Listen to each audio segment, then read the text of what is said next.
সময়। কথায় বলে সময়ের পূর্বে কিছুই হয় না। প্রতিটা ঘটনার একটা সময় থাকে। সময়ের আগে না সূর্যোদয় হয় আর না সূর্যাস্ত হয়। সময়ের পূর্বে গাছে না ফুল ফোটে না ফল ধরে। কিন্তু একটা কথা ভেবে দেখুন, যদি বর্ষা আসার আগে কৃষক ভূমিকে না প্রস্তুত করে, বীজ রোপণ না করে, তাহলে কি ফসল ফলবে?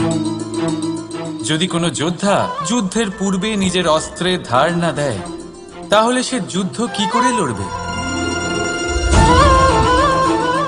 এর মানে এটাই হলো যে সময় আপনার যখন আসার তখন অবশ্যই আসবে, কিন্তু ততক্ষণ এটাও গুরুত্বপূর্ণ যে আপনি নিজেকে তার জন্য তৈরি রাখুন।